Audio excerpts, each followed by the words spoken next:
I know you have the same questions as I do as a beginner sewer, and that is just what is the best fabrics to use for a toile or a mock-up? Is it muslin? Is it calico? Is there a difference? Can you use these bed sheets for everything? And what about knit fabrics? Let's talk about all of these things in today's video.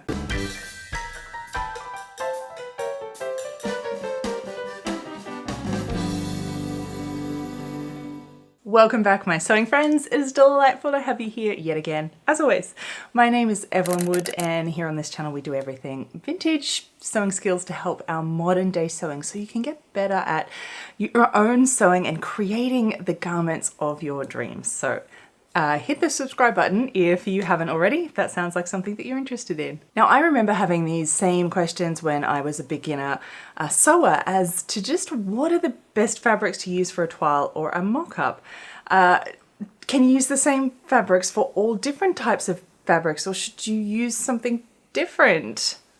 It can be quite confusing, and now I actually see those the same questions coming through from my students from Vintage Sewing School. I think we all have the same learning curve and have the same questions that we always ask ourselves. So I already have a video on what a toile is or a mock-up, how you use it in your sewing, why you would want to make one, and all of that. I'll link that video down below, so you can definitely go and watch that one. But let's just quickly run through obviously what a toile is and talk about how to choose in general fabrics for toiles and mock-ups, and then how to use bed sheets, and then we'll talk about knit fabrics specifically, and at the very end I'll give you some of my personal tips on how I collect and use fabrics for toiles. First up, very quickly, toile or mock-up. Yeah, it's the same thing. So it is just a sample, a practice garment of your real garment, so to say. So you make up the pattern in a cheaper fabric to test the fit, test the design, test the size, testing basically all the different types of things to make sure you've got the right size garment. And when you're very starting out in sewing, I actually think your toile is really beneficial for actually testing sewing a garment together and practicing like a test run of the whole garment. And that is one of the most useful things we can do to get the best results for your end garment. This video is specifically on choosing the fabrics. So first up, how do we choose fabrics for toiles in general? What are we actually looking for here? So the idea of your toile fabric is that, one, of course you want it to be cheaper, and two, we're really looking for a like for like fabric. That's the whole idea of it. So you want a similar fabric to your end fashion fabric that you're going to use. You want it to have a similar drape, a similar weight, a similar stretchiness. All of these things are the key points that you need to be similar. And there are exceptions and variations, and we'll get to all of that. But usually you'll probably hear the term either the muslin or calico, which is the same thing. I use the term calico. It's the same fabric. So this is a standard fabric that's used in design houses and for a very long time. It's just a medium weight cotton, light to medium weight cotton. There's different weights, but it's just a standard uniform color. You can draw on it and see what you're doing. It has a standard kind of feel to it, and that it translates across lots of different fabrics.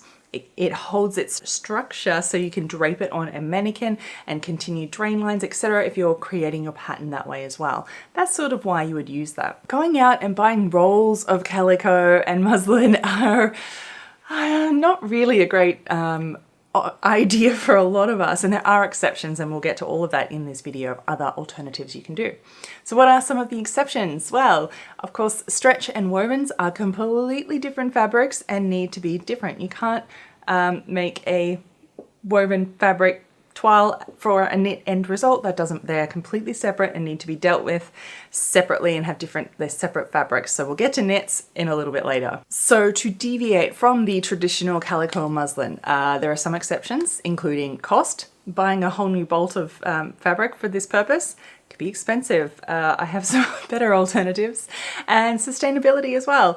Buying whole new bolts of fabric for just toiles and mock-ups, there are some better choices I think that we can make as well. And you get better at learning the difference. So as I said, you want like for like. You're not going to make a jeans toile out of chiffon because it's not really going to give you a good indication of what the end garment will look and feel and fit like. So you do have exceptions for those reasons, cost and even just anything is better than nothing. And so calico, standard in bed sheets, we'll get to that in a minute, are fairly similar to all of the fabrics that we generally, the bulk of like 70% of the fabrics that we're going to use, particularly as you sort of, in that beginner mid phase of sewing, we kind of use cottons, linens, rayons, polyesters, and we kind of choose fabrics that are all sort of in that realm. And so the calicos, the muslins, the similar bedsheet materials can actually encompass and give you a good idea of all of those.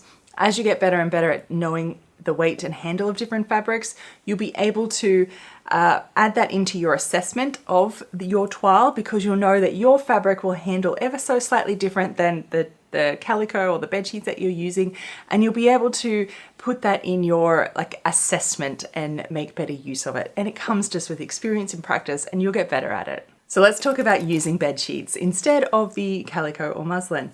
This is my preferred preference, mostly a cost. Well, you can get secondhand bed sheets for just a few dollars, and it is a very comparable fabric, that sort of standard, good for most things kind of toile fabric.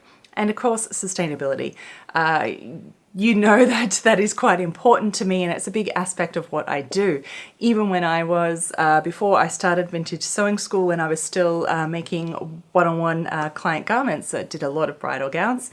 And even then I would actually make bridal gown toiles out of secondhand bed sheets materials, because I decided that it was that important to me that even though I would have, there's only so much fabric, of course, and bridal gowns are very large, there'd be different colors and different panels in the toiles, but I explained to my clients what I was doing and why, and they thought it was wonderful that I was using repurposed materials for those types of things. So using secondhand fabric really takes the pressure off. I think you don't have that mental mindset that you're ruining and wasting fabric. So that's always a good thing as well. It's very hard to get around that hurdle. And so if you're using secondhand fabric that doesn't cost much, it's one less thing that you have to eliminate from the barrier to making this toile, because there are a few when you start. I know the cost, the time, feels like you're making up a second garment, feels like you're wasting fabric. So many of those as you can take away is excellent to get you to actually make your toiles, because I promise you your sewing will improve so much when you go through the process and do all the testing. My tip with using bed sheets is, of course, pre-washing. I have videos on pre-washing if you're wondering what that is, but also use, find the poorer quality bed sheets. So the high quality means that there's more threads all compacted in, and it actually makes it harder to sew, and it's a bit stiffer and more rigid than our usual fabrics that fashion fabrics we would use, and you'll find it harder to sew. So go for the poorer to mid sort of level bed sheets. You'll find the best results with those, I think. And let's discuss these knits. So if you are making a knit top or anything out of knit, stretchy fabric is what we're talking about here. I mean stretchy, not a woven that has a bit of stretch to it, a knit fabric that is knitted and it's fully stretchy, so to say. Needs your toile, your mock-up needs to have a similar sort of stretch. There is no possible way that you could make, to use bedsheet material, for example, or calico muslin, a woven fabric that doesn't stretch. You couldn't get it on your head, because often knit fabrics, the garments are smaller than us. It's called negative ease, so we wouldn't even be able to get it on if it didn't have stretch. So it's just impossible. It needs to have a similar stretch. So that means if it is both, stretches across and lengthwise, your toile fabric would need to be similar so that you really get a true and accurate idea of the end garment. Now, absolutely, something is better than nothing. If you only have a knit fabric that stretches one way, but your real one is stretching four way, if that's all you've got, make it work. As I said, you get better at knowing and being able to judge the different fabrics and how they handle and fall and perform. You just get more experience with that over time, and there's only one way to get that experience, and that is just by diving in and actually learning and observing and seeing what happens when you do these things. So as long as you take your lessons as you dive in and do this, and it might not be right, so to say, as long as you take your lessons, you're learning, and it's just going to keep getting you better and better for the next one. And so what are my personal tips for collecting and gathering and all of the toile fabrics? What do I do? So in all of my years, I have now developed quite a good system in what I do and what I recommend everybody. My students do as well.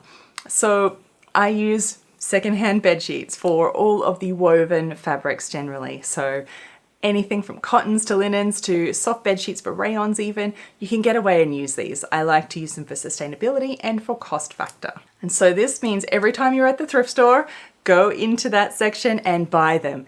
Get them ahead of time. At the thrift store, also look in the curtain section. You'll be most surprised. You find organza curtains, some heavier, thicker curtains that you could use for those heavier, thicker fabrics that you might be using for outerwear, coats, jackets, jeans. You'd be surprised. Definitely look in the curtain section for twill fabrics as well. And of course, head to the fabric section and get all of your knits as well. Anything that you can get. As I said, anything is better than nothing. Particularly with knits, it's a little bit harder to find. So, and it's about getting them ahead of time. Whenever you go to the thrift store, check those places, have them on hand and ready to go, because I promise you, if you don't have your twill fabric or anything available at the time when you're ready to get into a project, I know you're there, you're all excited, you've got your pattern cut, you're ready to go. And you think, oh, I should probably do a mock-up of this first, right, to test it. Oh, I don't have any fabric. Oh, I don't want to use that good stuff. Oh, no. I'll just wing it. It'll be all right. Yeah, we've all been there, right? So if you have it on hand, you're more likely to use it and start implementing this into your sewing routine. And I promise you, when you do start doing twirls or mock-ups, and I do understand it's about knowing what to do with those twirls and mock-ups and translating those changes you want to make. And then that is the whole art of dressmaking, of sewing, of what we're doing, is learning how to translate those changes and create the garment that you want. And that is the art in it all. It does take a long time, but it is definitely worth it when you have those garments at the end that I know you'll be so proud of to see, because you've put in all the effort to make it just perfect. Check the description box below for all of the links to all of those other videos I've mentioned. I think you'll find some that you'll really enjoy and find useful. So tell me, what fabrics do you use for your twirls? Are you a bedsheet junkie like me? Please leave your tips below, and remember to read through all those comments and comment on other people's comments, because we are a sewing community here, and the more we all share our sewing information, the more we all learn. So thank you very much for watching, and until next time, my friends, happy sewing. Bye.